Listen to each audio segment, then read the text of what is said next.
నమస్తే welcome to D news ముందుగా headlines Montha తుఫాను నేపథ్యంలో ప్రజల భద్రత కోసం అప్రమత్తమైన ఎన్టీఆర్ జిల్లా అధికారులు మోంతా తుఫానుతో నష్టపోయిన రైతులను ఆదుకునేందుకు 5 రోజుల్లోగా పంట నష్టానికి సంబంధించిన పూర్తి నివేదిక ఇవ్వాలని ఆదేశించిన ముఖ్యమంత్రి నారా చంద్రబాబు నాయుడు తుఫాను కారణంగా పంటలు తీవ్రంగా దెబ్బతిన్నాయని ముఖ్యంగా వరి రైతులు తీవ్రంగా నష్టపోయారని ఆవేదన వ్యక్తం చేసిన వైఎస్ఆర్సీపీ అధినేత మాజీ ముఖ్యమంత్రి వైఎస్ జగన్మోహన్ రెడ్డి మోంతా తుఫాను నేపథ్యంలో ప్రజల భద్రత కోసం ఎన్టీఆర్ జిల్లా అధికారులు అప్రమత్తమయ్యారు. మోంతా తుఫాను ప్రభావంతో మున్నేరు నది ఎగువ పరివాహక ప్రాంతాల్లో భారీ వర్షాలు కురవడంతో వరద ముప్పుకు గురయ్యే ప్రాంతాలను ఎన్టీఆర్ జిల్లా collector Lakshmisha police commissioner Rajasekhar Babu స్వయంగా పర్యవేక్షించారు. ప్రజల భద్రతను దృష్టిలో ఉంచుకుని జిల్లా collector Lakshmisha, police commissioner Rajasekhar, స్థానిక ఎమ్మెల్యే టి సౌమ్య మున్నేరు పరిసర ప్రాంతాల్లో క్షేత్రస్థాయిలో పర్యటించి పరిస్థితిని సమీక్షించారు.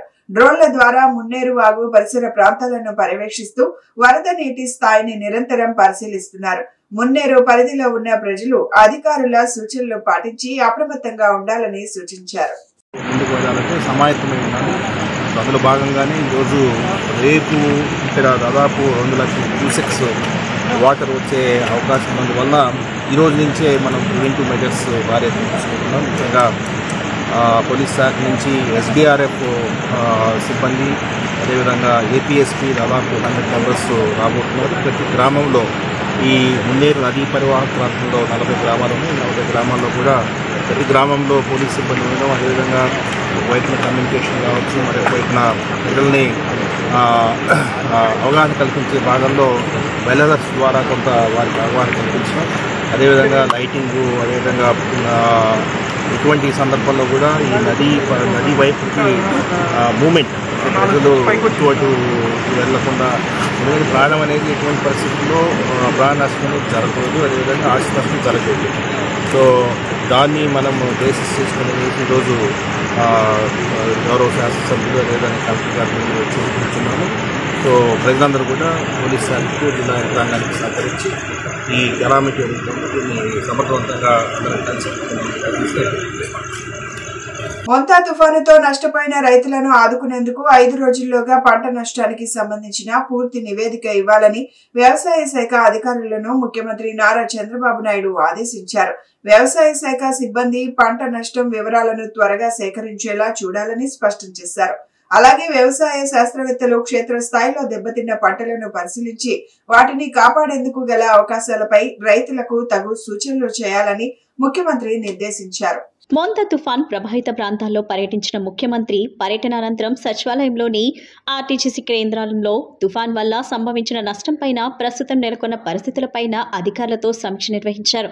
ఇప్పటి వరకు సేకరించిన సమాచారం వరకు పరిశీలిస్తే రాష్ట్రంలోని 304 మండలాల్లోని 1825 గ్రామాల్లో 87,000 హెక్టార్లో పంటకు నష్టం వాటిల్లిందని, ఇందులో 59,000 హెక్టార్లకు పైగా విస్తీర్ణంలో వరి పంటతో పాటు ప్రతి మొక్కజొన్న, మినుము వంటి పంటలు నీట మునిగినట్లు అధికారులు ముఖ్యమంత్రికి వివరించారు. దీంతో రాష్ట్ర వ్యాప్తంగా 78,796 మంది రైతులు నష్టపోయారని తెలిపారు. అలాగే 42 పశువులు చనిపోయినట్టు చెప్పారు. అయితే ఇది ప్రాథమికంగా ఉన్న అంచనాలు మాత్రమేనని, క్షేత్రస్థాయిలో పరిస్థితులను చూస్తుంటే తుఫాను ప్రభావం వల్ల జరిగిన నష్టం ఇంకా పెరిగేలా ఉందని అధికారులు వెల్లడించారు. సహాయక చర్యలు ఏ విధంగా కొనసాగుతున్నాయో అధికారులను అడిగి తెలుసుకున్న ముఖ్యమంత్రి విద్యుత్ సరఫరా, రహదారుల పునరుద్ధరణ తక్షణం జరగాలని స్పష్టం చేశారు. ఈరోజు మోంతా తుఫాను ఒక బీభత్సాన్ని సృష్టిస్తుంది అనేది ముందుగానే అసెస్మెంట్ చేసుకున్నాం. ప్రిపేర్డ్నెస్ అన్ని యాంగిల్స్లో ప్రిపేర్ అయ్యాం. రాష్ట్రంలో ఎన్ని పవర్ సాల్స్ ఉన్నాయి అవన్నీ ఎక్కడికక్కడ పంపించాం. ఎన్ని ప్రొక్లైన్స్ అవసరం, అదే మరి ఎస్డీఆర్ఎఫ్ కానీ, ఎన్డీఆర్ఎఫ్ కానీ, పోలీసు కానీ, లేకపోతే మనకు ఉన్నటువంటి మన ఫైర్ ఇంజిన్స్ కానీ, ఫైర్ డిపార్ట్మెంట్ అన్ని కూడా డిప్యూట్ చేశాం. అదే మరి ఆఫీసర్స్ని కూడా, సీనియర్ ఆఫీసర్స్ని జిల్లాల వారిగా డిప్యూట్ చేసి వాళ్ళను కూడా అప్రమత్తం చేశాం. నేను కూడా ఒక 6-7 సార్లు టెలికాన్ఫరెన్స్ తీసుకొని అందరినీ అప్రమత్తం చేశాం. ఓవరాల్గా మీరు ఒకసారి చూస్తే నేను చాలా సైక్లోన్లు హ్యాండిల్ చేశాను. Not now, from the beginning. First east గోదావరిలో 96-97 ఆ ప్రాంతంలో హరికేన్ వచ్చింది. అప్పుడు కొన్ని వేల కొబ్బరి చెట్లని పడిపోయాయి, చాలా ఉధృతంగా వచ్చింది. కొన్ని వేల డెడ్ బాడీస్ ఫిషర్మెన్ విలేజెస్లో అయితే ఫ్లోట్ అయ్యే పరిస్థితికి వచ్చింది. కొన్ని వేల అనిమల్స్ అయితే చనిపోయినాయి. అది అయిన తర్వాత మళ్ళా ఒకసారి మీరు చూస్తే అనేక సార్లు అనేక సైక్లోన్స్ చూసినప్పుడు హైదరాబాద్లో హుస్సేన్ సాగర్ తెగిపోతుంది, ఊరంతా కొట్టుకోబోతుంది కిందనంతని చెప్పి పెద్ద భయంకరమైన వాతావరణం క్రియేట్ అయింది. అక్కడే ఉండి మానిటర్ చేశాం. తుఫాను కారణంగా పంటలు తీవ్రంగా దెబ్బతిన్నాయని, ముఖ్యంగా వరి రైతులు తీవ్రంగా నష్టపోయారని వైఎస్ఆర్సీపీ అధినేత మాజీ ముఖ్యమంత్రి వైఎస్ జగన్మోహన్ రెడ్డి అన్నారు. తుఫాను కారణంగా 15 లక్షల ఎకరాల్లో పంటలు దెబ్బతిన్నాయని ఆవేదన వ్యక్తం చేశారు. నష్టపోయిన రైతాంగాన్ని ప్రభుత్వమే ఆదుకోవాలని డిమాండ్ చేశారు. పొంత తుఫాన్ నేపథ్యంలో పార్టీ నేతలతో వైఎస్ జగన్ వీడియో కాన్ఫరెన్స్ నిర్వహించారు. తుఫాన్ ప్రభావంపై పార్టీ నేతలతో చర్చించారు. పైరుపట్ట దశలో ఉన్నప్పుడు తుఫాన్ దెబ్బపడిందని, దీనివల్ల దిగుబడులు బాగా దెబ్బతింటాయని, దాదాపు 25 జిల్లాల్లో ప్రభావం చూపిందని, 11 లక్షల ఎకరాల్లో వరి పంట, 1.14 లక్షల ఎకరాల్లో పత్తి, 1.15 లక్షల ఎకరాల్లో వేరుశెనగ, 2 లక్షల ఎకరాల్లో మొక్కజొన్న, 1.9 లక్షల ఎకరాల్లో హార్టికల్చర్ పంటలు దెబ్బతిన్నాయని మాజీ ముఖ్యమంత్రి వైఎస్ జగన్ చెప్పారు. పార్టీ పరంగా రైతులకు తోడుగా నిలబడాలని వైఎస్ జగన్ పిలుపునిచ్చారు. తమ ప్రభుత్వంలో ఆర్బీకేల వ్యవస్థ అప్రమత్తంగా ఉండేదని, ప్రతి పంటకు ఈ క్రాప్ చేసి గ్రామ సచివాలయాలు ఆర్బీకేలు సమన్వయంతో గట్టిగా పనిచేసేదని చెప్పారు. ఉచిత పంటల బీమాతో రైతులకు భరోసా ఉండేదన్నారు. 80 లక్షల మంది రైతులు ఉచిత పంటల బీమా అందుబాటులో ఉండే విధంగా చర్యలు తీసుకోవటం జరిగిందని, ఇవాళ ప్రీమియం కట్టిన రైతులు 19 లక్షల మందికి మాత్రమే బీమా అందుబాటులో ఉందని, మిగిలిన రైతుల పరిస్థితి ఏం కావాలని ఆయన ప్రభుత్వాన్ని ప్రశ్నించారు. ఇలాంటి పరిస్థితుల్లో రైతులకు తాము అండగా ఉండాలని కోరారు. ఈ క్రాప్ నీరుగార్చరని, ఇన్పుట్ సబ్సిడీ ఇచ్చే పరిస్థితి లేదన్నారు. ఏ పంటకు గిట్టుబాటు ధర ఇచ్చే పరిస్థితి లేదని, ఇవన్నీ మానవ తప్పిదాలని చెప్పారు. తమ హయంలో మనమే ప్రభుత్వం తరపున ప్రీమియం కట్టి 54.55 లక్షల మంది రైతులకు 7,800 కోట్ల ఇన్సూరెన్స్ ఇప్పించగలిగాం. కానీ ఇవాళ పరిస్థితి దారుణంగా ఉందని, చంద్రబాబు సృష్టించిన విపత్తు ఇది అంటూ వైఎస్ జగన్ మండిపడ్డారు. ఈ తుఫాను బీభత్సం అన్నది దాదాపుగా చూస్తే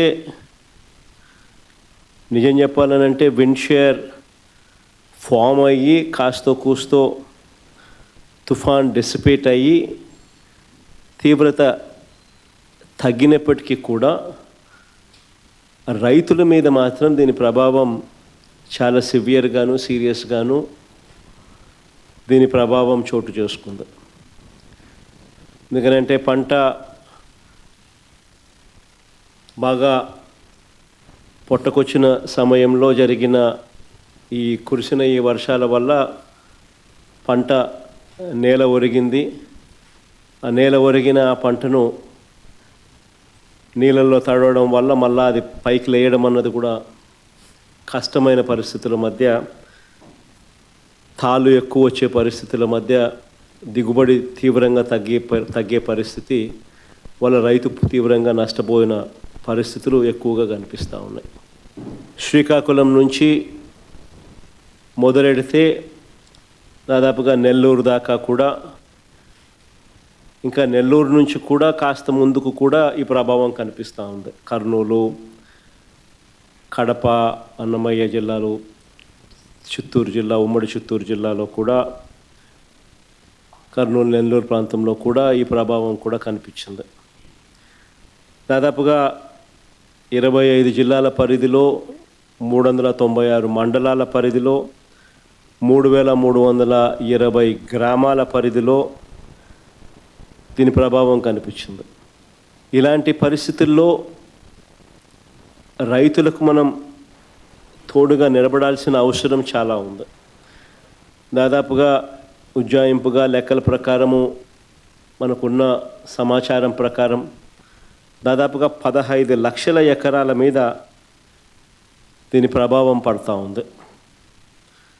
దాదాపుగా ఇందులో 11 లక్షల ఎకరాలు వరి మీదనే ప్రభావం పడుతూ ఉంది. 39 లక్షల ఎకరాలలో మామూలుగా వరి సాగయ్యే పరిస్థితి ఉంటే అందులో దాదాపుగా 11 లక్షల ఎకరాలలో దీని ప్రభావం పడుతూ ఉన్న పరిస్థితులు కనపడతా ఉంది. అన్ని రంగాల్లో ఆర్యవైశ్యుల అభివృద్ధి లక్ష్యంగా సీఎం చంద్రబాబు నేతృత్వంలోని కూటమి ప్రభుత్వం పనిచేస్తోందని రాష్ట్ర బీసీ ఈడబ్ల్యూఎస్ సంక్షేమ చేనేత మరియు జౌళి శాఖ మంత్రి ఎస్ సవిత తెలిపారు. వివిధ పేర్లతో సంబోధిస్తున్న ఆర్యవైశ్యులను ఒకే గొడుగు కిందకు తీసుకొచ్చే ఆలోచన చేస్తున్నామని, ఇదే విషయం ఇప్పటికే సీఎం చంద్రబాబు దృష్టికి తీసుకెళ్లామని మంత్రి సవిత వెల్లడించారు. తాడేపల్లిలోని క్యాంపు కార్యాలయంలో మంత్రి సవితను రాష్ట్ర ఆర్యవైశ్య కార్పొరేషన్ చైర్మన్ డూండి రాకేష్ ఆధ్వర్యంలో వరల్డ్ ఆర్యవైశ్య మహాసభ సంఘం, ఏపీ ఆర్యవైశ్య మహాసభ, ఆర్యవైశ్య చైతన్య పోరాట సమితి, వాస్వి ఫౌండేషన్, ఐవీఎఫ్ ప్రతినిధులు గురువారం కలిశారు. రాష్ట్రంలోని వైశ్యులను ఆర్య, శెట్టి, గుప్తా, కోమటి, వేగిన, బుక్క, జనపశెట్టి అనే పేర్లతో సంబోధిస్తున్నారని, వారందరినీ ఆర్యవైశ్యులుగా ప్రభుత్వం గుర్తిస్తూ చర్యలు తీసుకోవాలని కోరుతూ మంత్రికి వినతి పత్రం అందజేశారు. ఈ సందర్భంగా మంత్రి సవిత మాట్లాడుతూ ఆర్యవైశ్యుల అభివృద్ధికి ఆది నుంచి సీఎం చంద్రబాబు నాయుడు పెద్దపీట వేస్తున్నారన్నారు. ఆర్థికంగానూ రాజకీయంగానూ అభివృద్ధి చెందేలా ప్రాధాన్యమిస్తున్నారన్నారు. రాష్ట్రంలో ఆర్యవైశ్యుల కార్పొరేషన్ను ఏర్పాటు చేసిన ఘనత సీఎం చంద్రబాబుదేనన్నారు. అమరావతిలో పొట్టి శ్రీరాములు స్మారక స్మృతివనం ఏర్పాటుకు 6.8 ఎకరాలు కేటాయించారని మంత్రి సవిత తెలిపారు. ఇటీవల ఆర్యవైశ్యుల కులదైవం కన్యకా పరమేశ్వరి అమ్మవారికి ఆత్మార్పణ దినోత్సవం రోజున ప్రభుత్వం తరపున అధికారికంగా పట్టు వస్త్రాలు సమర్పించారన్నారు. కన్యకా పరమేశ్వరి అమ్మవారు జన్మించిన పశ్చిమ గోదావరి జిల్లా పెనుగొండ గ్రామానికి వాసవి పెనుగొండ గ్రామంగా త్వరలో పేరు మార్చనున్నామని, ఈ మేరకు త్వరలో జీవో రానుందని తెలిపారు. తామాషా ప్రకారం ఆర్యవైశ్యులకు పదవులు కేటాయిస్తున్నామన్నారు.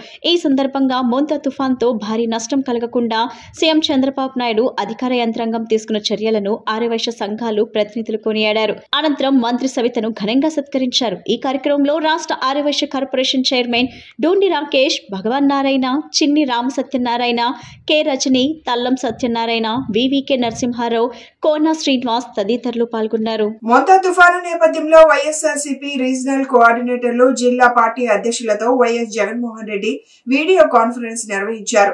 వీడియో కాన్ఫరెన్స్ కాల్లో ఎన్టీఆర్ జిల్లా వైసీపీ అధ్యక్షులు దేవినేని అవినాష్ పాల్గొన్నారు. ఈ సందర్భంగా జిల్లాలో జరిగిన నష్టంపై ఆరా తీశారు. బాధితులు ఎవరైనా ఉంటే అండగా ఉండాలని జగన్ సూచించారు.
కృష్ణా నది వరద ఉధృతి పెరిగే అవకాశం ఉన్న దృష్ట్యా తీర ప్రాంత ప్రజలు అప్రమత్తంగా ఉండాలని జల వనరుల శాఖ మంత్రి నిమ్మల రామానాయుడు తెలిపారు. ప్రకాశం బ్యారేజీ వద్ద ప్రస్తుతం 3 లక్షల క్యూసెక్ల వరద ప్రవాహం ఉందని, సాయంత్రం 6 గంటల సమయానికి 6 లక్షల క్యూసెక్లకు చేరే అవకాశం ఉందన్నారు. కృష్ణా డెల్టా పరిధిలోని ఇరిగేషన్, రెవెన్యూ, పోలీస్ అధికారులంతా క్షేత్ర స్థాయిలో పర్యవేక్షిస్తూ లోతట్టు ప్రాంత వాసులను అప్రమత్తం చేయాలని ఆదేశించారు. బుడమేరకు వరద ముంపు లేదని వదంతులు నమ్మవద్దని ఆయన కోరారు. జలవనరుల శాఖ మంత్రి నిమ్మల రామానాయుడు కృష్ణానది వరద ఉధృతిని పరిశీలించారు. దుర్గాఘాట్ నదీ వరద ప్రవాహాన్ని ఇరిగేషన్ అధికారులతో కలిసి పరిశీలించిన అనంతరం ఆయన మీడియా ప్రతినిధులతో మాట్లాడారు. ప్రకాశం బ్యారేజ్కి నుంచి భారీ వరద వస్తుందని, ఈ సాయంత్రానికి 6 నుంచి 6.5 లక్షల క్యూసెక్ల వరద ప్రవాహం వచ్చే అవకాశం ఉందన్నారు. తెలంగాణలో విస్తారంగా కురుస్తున్న వర్షాలకు తోడు వాగులు, వంకల నుంచి వస్తున్న వరదతో బ్యారేజ్ వద్ద ప్రవాహం పెరుగుతుందన్నారు. ప్రవాహం 3 లక్షలు దాటితే తొలి ప్రమాద హెచ్చరికను జారీ చేస్తామని, 6 లక్షలు దాటితే రెండో ప్రమాద హెచ్చరిక జారీ అవుతుందన్నారు. కృష్ణా డెల్టా పరిధిలోని ఇరిగేషన్, రెవెన్యూ, పోలీసు అధికారులంతా క్షేత్రస్థాయిలో పర్యవేక్షిస్తూ లోతట్టు ప్రాంత వాసులను అప్రమత్తం చేయాలని ఆదేశించారు. అదేవిధంగా ఎన్టీఆర్, గుంటూరు, బాపట్ల, ప్రకాశం, అనకాపల్లి, అల్లూరి సీతారామరాజు జిల్లాల్లో వాగులు పొంగుతుండటంతో ఆయా జిల్లాల కలెక్టర్లు తగు జాగ్రత్తలు తీసుకోవాలని ఆయన సూచించారు. గుండ్లకమ్మ వరద నీరు తగ్గుముఖం పట్టిందని తెలిపారు. బలహీనంగా ఉన్న గట్లను బలోపేతం చేసే దిశగా అధికారులు చర్యలు చేపట్టాలన్నారు. బుడమేరు క్యాచ్మెంట్ ఏరియాలో భారీ వర్షాలు లేవని, అలాంటి ఆందోళన అవసరం లేదని మంత్రి రామానాయుడు స్పష్టం చేశారు. సోషల్ మీడియా పేటీఎం బ్యాచ్ వదంతులు సృష్టించి ప్రజలను భయభ్రాంతులకు గురి చేస్తున్నాయని ఆయన ధ్వజమెత్తారు. ఏదైతే ముంతా తుఫాన్ తీరం దాటిన తర్వాత దాని ప్రభావంతో ఎగువ రాష్ట్రాల్లో అటు తెలంగాణ కానీ లేదంటే అటు అరేబియా సీలో పట్టినటువంటి ఆ సైక్లోన్తో మహారాష్ట్రలో కానీ ఇట్లా ఎగువ ప్రాంతాల్లో ఎడతెరిపి లేకుండా కురుస్తున్నటువంటి వర్షాలతోటి ఇటు కృష్ణా నది, అదేవిధంగా అటు గోదావరి ఉపనదులకు కూడా వరదలు వస్తున్నటువంటి పరిస్థితిని కూడా ఎప్పటికప్పుడు ఇరిగేషన్ శాఖ కూడా సమీక్ష చేసుకుంటూ ఉన్నటువంటి పరిస్థితి. అందులో భాగంగానే ఏదైతే కృష్ణా నదికి సంబంధించి ఏదైతే అటు నాగార్జున సాగర్ నుంచి 2 లక్షల క్యూసెక్లు, దాన్ని ఇప్పుడు 1 లక్ష క్యూసెక్లకి తగ్గి క్రిందికి వస్తున్నటువంటి పరిస్థితి. అదేవిధంగా ఏదైతే పులిచింతల నుంచి కూడా ఉదయం 4,85,000 క్యూసెక్లని ఇప్పుడు దాన్ని కూడా కొంత తగ్గించి, అంటే ఏదైతే పులిచింతలకి ప్రకాశం బ్యారేజీకి మధ్యలో ఏదైతే పెద్ద ఎత్తున తెలంగాణలో కురుస్తున్నటువంటి వర్షాలకు మున్నేరు ఉప్పొంగి దగ్గర 2.5 2,50,000 క్యూసెక్ల వరకు కూడా మున్నేరు నుంచి, అదేవిధంగా పాలేరు నుంచి కూడా ఒక 30,000-40,000 క్యూసెక్లు. అంటే ఈ రకంగా మధ్యాహ్నానికల్లా మన ప్రకాశం బ్యారేజీకి సంబంధించి మొదటి ప్రమాద హెచ్చరిక ఇచ్చేటువంటి అవకాశాలు ఉన్నాయి. సాయంత్రానికల్లా ఒక 6 లక్షల క్యూసెక్ల వరకు కూడా అవుట్లో విడుదల చేసేటువంటి అవకాశం ప్రకాశం బ్యారేజ్ దగ్గర ఉంది. తర్వాత క్రమేపీ కొంత రేపటికి ఈ యొక్క వరద తగ్గుముఖం పట్టేటువంటి పరిస్థితి ఉంది. కాబట్టి ఎవరు కూడా ఆందోళన చెందవలసిన అవసరం లేదని చెప్పి మీ ద్వారా తెలియజేసుకుంటూ, కాకపోతే ఏదైతే క్రింద లోతట్టు ప్రాంతాలు ఏవైతే ఉంటాయో వారందరూ కూడా తగు జాగ్రత్తలు తీసుకోవాలని సంబంధితమైనటువంటి రెవెన్యూ కలెక్టర్లకు కూడా ఆదేశాలు కూడా ఇచ్చి ఎక్కడికక్కడ కరగట్లు కానీ ఇవి కానీ పరిరక్షణ కానీ ఆ చర్యలన్నీ కూడా తీసుకురావడం జరిగింది. పెరుగుతున్న కృష్ణా నది వరద ఉధృతి కారణంగా ప్రకాశం బ్యారేజీ వద్ద మొదటి ప్రమాద హెచ్చరిక జారీ చేసినట్లు ఏపీ విపత్తుల నిర్వహణ సంస్థ ఎండీ ప్రఖర్ జైన్ తెలిపారు. ప్రకాశం బ్యారేజీ వద్ద ఇన్ఫ్లో, అవుట్ఫ్లో 5 లక్షల క్యూసెక్లు దాటడంతో కృష్ణా నది పరివాహక ప్రాంత ప్రజలు అప్రమత్తంగా ఉండాలని, పొంగి పొర్లే వాగులు, కాలువలు దాటే ప్రయత్నం చేయరాదని సూచించారు. తుఫాన్ ప్రభావంతో కృష్ణానది ఎగువ ప్రాంతంలో కురుస్తున్న వర్షాలకు కృష్ణానది గంట గంటకు వరద నీటితో పోటెత్తుతుంది. ప్రస్తుతం ప్రకాశం బ్యారేజ్ వద్ద 3 లక్షల క్యూసెక్లకు పైగా వరద నీటి ప్రవాహం ఉన్న నేపథ్యంలో బ్యారేజ్ 69 గేట్లను 7 అడుగుల మేర ఎత్తి దిగువకు మిగులు జలాలను విడుదల చేస్తున్నారు. భారీ వరద నీటి తాకిడితో ప్రకాశం బ్యారేజ్ నిండుకుంటను తలపిస్తూ గరిష్ట నీటి సామర్థ్యం 5 లక్షల టీఎంసీలకు చేరుకుంది. పులిచింతల నుంచి 4 లక్షలకు పైగా వరద నీటి ప్రవాహం వస్తుండటం, ఇదే సమయంలో మున్నేరు నుంచి కూడా 1.30,000కు పైగా నీటి ప్రవాహం, జిల్లాల్లోని పలు వాగులు, వంకల నుంచి వరద నీరు వస్తుండటంతో గంటకు ప్రకాశం బ్యారేజ్ వద్ద నీటి ప్రవాహం క్రమంగా పెరుగుతూ ఉంది. గురువారం సాయంత్రానికి 6 లక్షల క్యూసెక్లకు నీటి ప్రవాహం చేరుకునే అవకాశం ఉందని అధికారులు అంచనా వేస్తున్నారు. ఇప్పటికే 4 లక్షల క్యూసెక్ల నీటి ప్రవాహం ఉండటంతో ప్రకాశం బ్యారేజ్ వద్ద మొదటి ప్రమాద హెచ్చరిక జారీ చేసినట్లు ఏపీ విపత్తుల నిర్వహణ సంస్థ ఎండీ ప్రఖర్ జైన్ తెలిపారు. ప్రకాశం బ్యారేజ్ వద్ద ఇన్ఫ్లో, అవుట్ఫ్లో 5 లక్షల క్యూసెక్లు దాటడంతో కృష్ణానది పరివాహక ప్రాంత ప్రజలు అప్రమత్తంగా ఉండాలని, పొంగిపొర్లే వాగులు, కాలువలు దాటే ప్రయత్నం చేయరాదని సూచించారు. 5.60,000 క్యూసెక్ల నీటి ప్రవాహం ఉంటే 2 ప్రమాదిక హెచ్చరికను జారీ చేసే అవకాశం ఉంది.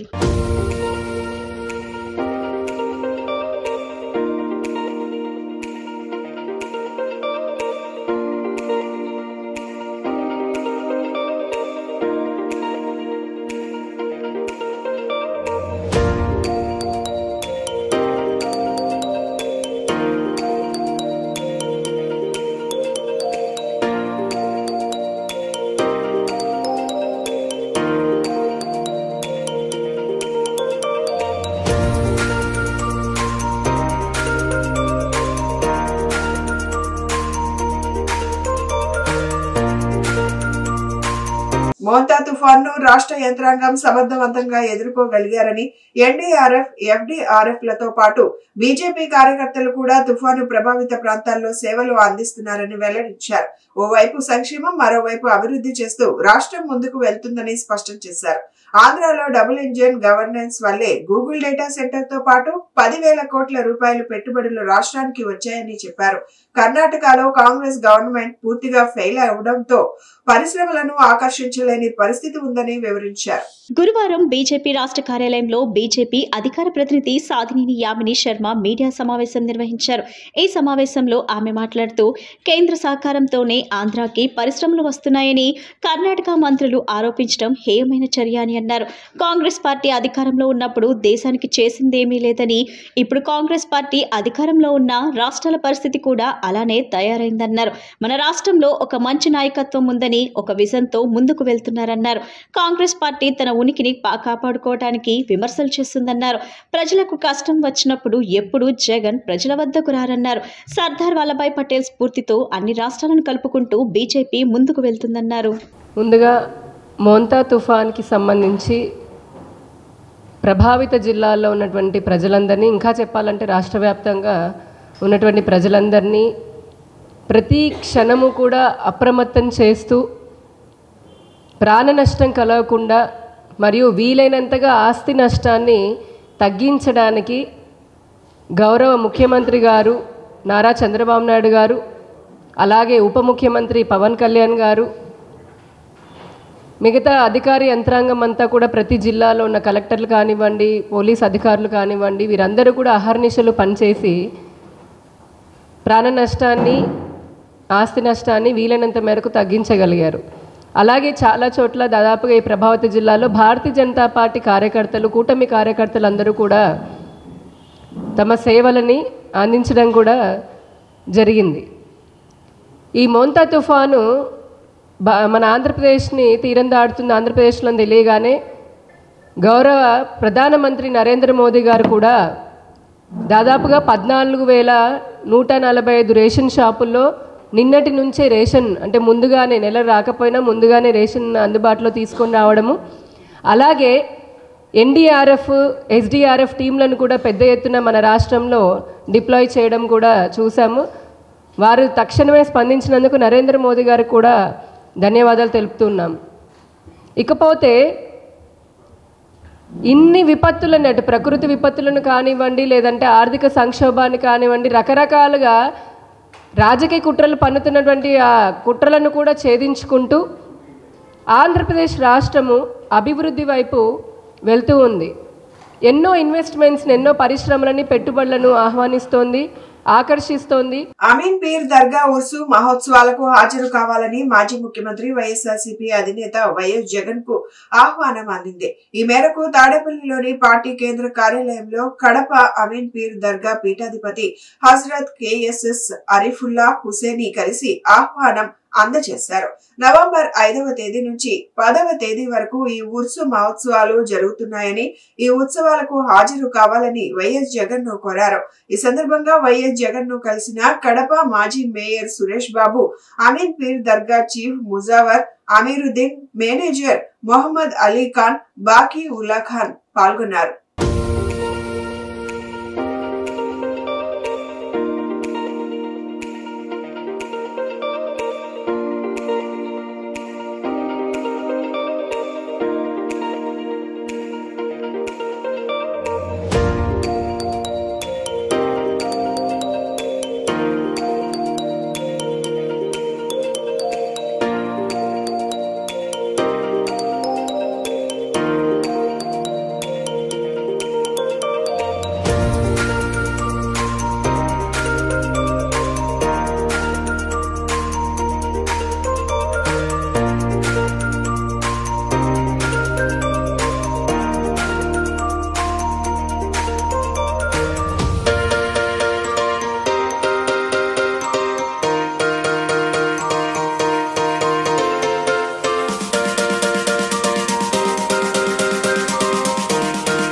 లోక కళ్యాణం కోసం పవిత్రమైన కార్తీక మాసంలో భక్తి శ్రద్ధలతో కార్తీక దామోదర కేదారేశ్వర స్వామి వ్రతాలు ఎంతో ఘనంగా నిర్వహించారు. హిందూ మతంలో కార్తీక మాసానికి ప్రత్యేక ప్రాముఖ్యత ఉంది. శివ కేశవులను పూజించడానికి కార్తీక మాసం పుణ్యం స్త్రీలకు చాలా పుణ్యప్రదమైన నెలగా పరిగణించబడుతుందని, ఈ నెలలో చేసే ఆధ్యాత్మిక కార్యక్రమాలు, పూజలు, ప్రార్థనలు శుభ ఫలితాలను ఇస్తాయని మత విశ్వాసం అని నిర్వాహకులు శ్రీదేవి చెప్పారు. నగరంలో ప్రతి నెల పలు ఆధ్యాత్మిక కార్యక్రమాలు నిర్వహించడం జరుగుతుందని చెప్పారు. శ్రీదేవి సాంస్కృతిక సాంఘిక సంక్షేమ సంఘం ఆధ్వర్యంలో కార్తీక మాసం సందర్భంగా కార్తీక దామోదర కేదారేశ్వర వ్రతాలు చేయటం వల్ల మహిళలు ఎంతో ఆనందంగా ఉంటారని పురోహితులు చెప్పారు. భక్తి శ్రద్ధలతో వ్రతాలు ఆచరించడం వల్ల అనేక లాభాలు ఉంటాయన్నారు.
ఈరోజు కేదారేశ్వర అలాగే దామోదర వ్రతాలను చేయిస్తున్నాను సామూహికంగా. కార్తీక మాసం అంటేనే శివకేశవులకు సంబంధించింది. అయితే ఎవరిళ్లలో వాళ్ళు చేసుకుంటూ ఉంటారు. కార్తీక మాసం పొద్దున్నే లేచి దీపాలు వెలిగించి శివుడి గుడికి వెళ్ళి చేస్తుంటారు. అదే నేను నా సంస్థ ద్వారా, నా శ్రీదేవి సాంస్కృతిక సాంఘిక సంక్షేమ సంఘం ఆధ్వర్యంలో నేను ప్రతి నెల ఏదో ఒక కార్యక్రమం చేస్తూ ఉంటాను. మీరు దీనికి అందరూ సహకరిస్తూ ఉంటారు. అలాగే ఈరోజు కూడా నాకు అనిపించింది, కార్తీక మాసం కదా, శివకేశవులకు సంబంధించింది ఏదైనా చేస్తే బాగుంటుందన్న ఆలోచన వచ్చింది. ఆ ఆలోచనకి అనుగుణంగానే ఈరోజు కేదారేశ్వర దామోదర్ వ్రతాలను సామూహికంగా ఒక 200 మంది మహిళలతోటి ఈరోజు చేస్తున్నాను. నిజంగా చాలా అదృష్టమైన రోజు ఈరోజు. ఇంతమందితోటి చేయించడం అంటేనే నా పూర్వజన్మ సుకృతం అనుకోవాలి. ఈ వ్రతాలు చేయటం వల్ల సౌభాగ్యము అలాగే సంతానము అన్నీ కలుగుతాయని చెప్తూ ఉంటారు. కార్తీక మాసానికి అంత విశేషం ఉంది. అలా ఈ కార్యక్రమాన్ని నిర్వహిస్తూ వస్తున్నాను. సహకరించిన ప్రతి వాళ్ళకి ధన్యవాదాలు. అలాగే మీడియా మిత్రులందరికీ కూడా నా నమస్కారాలు. కేదారేశ్వర వ్రతము ఈరోజు ఇక్కడ మనకి శ్రీదేవి సంస్కృత సేవా సంఘం ద్వారా జరుగుతోంది. కేదారేశ్వర వ్రతం చేసుకున్న వాళ్ళు అదృష్టవంతులు. భాద్రపద శుద్ధ అష్టమి దగ్గర నుంచి మొదలుపెట్టుకున్న 21 రోజుల పాటు ప్రతిరోజు కూడా వ్రతం చేసుకోవాలి. వ్రత కథలోనే ఉంది ఇదంతా కూడా. అయితే ఎవరైతే ఈ కేదారేశ్వర వ్రతం చేసుకుంటారో స్వామివారి యొక్క కథలోనే ఉంటుంది. మనకి స్వామివారికి అమ్మవారికి మధ్య సంభాషణ జరుగుతుంది. సంభాషణ జరిగినప్పుడు అమ్మవారు అలిగి వెళ్ళిపోతుంది. గౌతమ మహర్షి ఆశ్రమంలోకి వెళ్ళిపోయి అక్కడ తపస్సు చేసుకుంటూ ఉంటుంది. తపస్సు చేసుకుంటున్నప్పుడు ఈ కేదారేశ్వర వ్రతం ఎప్పుడైతే చేసుకుందో అమ్మవారు, స్వామి తాను దగ్గర ఉండి వచ్చి ఆమెను పిలుచుకు వచ్చి తన శరీరంలో అర్ధభాగాన్ని ఇచ్చేశాడు. ఆయన ఏ దేవతకి కూడా లేదు. బ్రహ్మ విష్ణు మహేశ్వరులో మహేశ్వరుడికే ఉంది ఈ అవకాశం. పార్వతీదేవి స్వామివారిలో సగభాగమైంది ఈ వ్రతం చేసుకుంటాం వల్ల. కారణం ఏంటంటే దీంట్లో ఆలోచిస్తే కనుక ఎవరైతే కేదారేశ్వర వ్రతం చేసుకుంటారో ఇంట్లో గృహ బాధలు ఎవరికైతే ఉంటాయో, కడతలు ఎప్పుడైతే జరుగుతూ ఉంటాయో, కోర్టు కేసులు వెళ్ళిన వాళ్ళు కూడా నేను ప్రయోగం చేశాను దీని మీద. అనేక మందికి కోర్టు వరకు వెళ్ళి విడాకులు తీసుకున్న వాళ్ళు కూడా మళ్ళీ తిరిగి సంసారం చేసుకుంటున్నారు ఈ కేదారేశ్వర వ్రతం చేసుకుంటాం వల్ల. అత్యంత అద్భుతమైన వ్రతం. మోంతా తుఫాను కారణంగా గుంటూరు జిల్లా పెనుమాక, ఉండవల్లి గ్రామాల్లో నష్టపోయిన రైతాంగాన్ని రాష్ట్ర ప్రభుత్వమే ఆదుకోవాలని సిపిఎం రాష్ట్ర నేత బాబురావు డిమాండ్ చేశారు. సీఎం నివాసం ఉంటున్న సమీపంలోనే వేలాది ఎకరాలు పంటలు మునిగిందని, వరద ముప్పులో మునిగిన పంట పొలాలను పరిశీలించేందుకు వ్యవసాయ శాఖ, రెవెన్యూ అధికారులు రాకపోవడం చాలా దారుణమని ఆవేదన వ్యక్తం చేశారు. కౌలు రైతులను కూటమి ప్రభుత్వమే ఆదుకోవాలని డిమాండ్ చేశారు. గుంటూరు జిల్లా మంగళగిరి నియోజకవర్గం పెనుమాక, ఉండవల్లి ప్రాంతాల్లో నీట మునిగిన పంట పొలాలను సిపిఎం బృందం పరిశీలించారు. సిపిఎం బృందం వద్ద రైతులు, కౌలు రైతులు ఆవేదన వ్యక్తం చేశారు. ముఖ్యంగా అరటి, ఉల్లి, పూల తోటలు సాగు చేసిన కౌలు రైతులే ఎక్కువ మంది ఉన్నారని, అలాంటి రైతులను ప్రభుత్వం గుర్తించి వారికి పూర్తి పరిహారం చెల్లించే విధంగా ముఖ్యమంత్రి చంద్రబాబు నాయుడు ప్రత్యేక చర్యలు తీసుకోవాలని కోరారు. ఉండవల్లి, పెనుమాక ప్రాంతాల్లో అరటి, పూల తోటలు, ఉల్లి తోటలు పూర్తిగా నీట మునిగాయని, ఆ నీట మునిగిన పొలాలను పరిశీలించేందుకు వ్యవసాయ శాఖ, రెవెన్యూ అధికారులు రాకపోవడం చాలా దారుణమని సిపిఎం నేత బాబురావు మండిపడ్డారు. రాష్ట్ర వ్యాప్తంగా లక్షలాది ఎకరాలు పంట నీట మునిగిందని, ప్రభుత్వం త్వరితగతిన నీట మునిగిన పంటను అంచనా వేసి కేంద్ర ప్రభుత్వానికి పంట నష్టం నివేదికను అందించి రైతులను ఆదుకోవాలని కోరారు. రాజధాని అమరావతిలో ముఖ్యమంత్రి చంద్రబాబు నాయుడు గారి నివాసానికి 200-300 మీటర్ల దూరంలోనే ఉండవల్లిలో దాదాపు 1000 ఎకరాలు పంట పొలాలు ఈ తుఫాన్తో తీవ్రంగా నష్టపోయింది. రైతులు అల్లాడిపోతా ఉన్నారు. 80,000 నుండి ₹1,00,000 ఎకరానికి పెట్టుబడి పెట్టారు. అత్యధిక మంది కౌలు రైతులు. ప్రభుత్వం ముందుగా మేలుకొని జాగ్రత్తగా ఉండండి అని హెచ్చరికలు చేశారు, మెసేజ్లు పంపారు, పునరావాస శిబిరాలు పెట్టారు. మంచిదే, కానీ జరిగిన నష్టం చూస్తే చాలా తీవ్రమైంది, అపారమైన నష్టం జరిగింది. మరి దీన్ని ఇప్పుడే వెంటనే అంచనా వేయాలి. ముఖ్యమంత్రి గారు అధికారులందరికీ ఆదేశాలు ఇచ్చారు, కానీ ఇంతవరకు ముఖ్యమంత్రి గారి నివాసానికి ఎదురుగా ఉన్నటువంటి పంట పొలాల్లోకి ఏ ఒక్క అధికారి, స్థానిక అధికారి కూడా ఇంతవరకు రాలా. అటు వ్యవసాయ శాఖ అధికారుల, రెవెన్యూ అధికారుల. రేపు నీళ్లు తగ్గిన తర్వాత వచ్చి నష్టాన్ని ఎలా అంచనా వేస్తారు? ఇక కేంద్ర బృందాలు అయితే నెల తరబడి తర్వాత వస్తారు. రైతులకు మాత్రం నోట్లో మట్టి కొడతా ఉన్నారు. ఇప్పుడు అందుకనే ప్రభుత్వం ముందు చేయాల్సిన పని ప్రాణ నష్టాన్ని తగ్గించారు, కానీ ఆస్తి నష్టాన్ని తగ్గించేది పంట నష్టం జరిగింది. దీనికి అందుకనే కనీసం ఎకరానికి ₹1,00,000 ఇచ్చినా సరే వాళ్ళు కోలుకోలేరు. ఇది అరటి ఒకవైపున, ఇంకొక వైపున ఉల్లి, ఇంకో వైపున తక్కువైనా సరే పూలు కూడా కొంతమేరకు నష్టం జరిగింది. ఇది ఒక ఉండవల్లి, పెనుమాక గ్రామాల్లో జరిగినటువంటిది. ఇంకా ఇతర గ్రామాల్లోనూ, జిల్లాలోనూ ఇవాళ ప్రభుత్వం అంచనాలు చూసుకుంటే ఏదో 1,00,000 ఎకరాలు, 2,00,000 ఎకరాలు, హెక్టార్లు అని చెప్తున్నారు, కానీ అది చాలా తక్కువ అంచనా. ఎక్కువగా నష్టపోయారు. దీనికి ఒక డ్రైనేజీ వ్యవస్థ సక్రమంగా లేకపోవటం, వర్షం పడితే నీరు పోయే దారి లేకపోవటం, తుఫాన్లు వస్తే నీళ్లే కాకుండా మొత్తం అంతా గాలికి అన్నీ కూడా వంగిపోయి నష్టం జరిగింది. అందుకే ముఖ్యమంత్రి గారు జిల్లాలు తిరుగుతున్నారు. బాగా బులెటిన్ ముగించే ముందు హెడ్లైన్స్ మరొకసారి.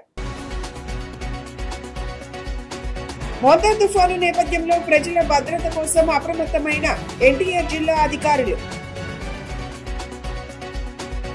మోంతా తుఫానుతో నష్టపోయిన రైతులను ఆదుకునేందుకు 5 రోజుల్లోగా పంట నష్టానికి సంబంధించిన పూర్తి నివేదిక ఇవ్వాలని ఆదేశించిన ముఖ్యమంత్రి నారా చంద్రబాబు నాయుడు. తుఫాను కారణంగా పంటలు తీవ్రంగా దెబ్బతిన్నాయని, ముఖ్యంగా వరి రైతులు తీవ్రంగా నష్టపోయారని ఆవేదన వ్యక్తం చేసిన వైఎస్ఆర్సీపీ అధినేత, మాజీ ముఖ్యమంత్రి వైఎస్ జగన్మోహన్ రెడ్డి. ఇవి ఈనాటి bulletin updates. Keep watching the news.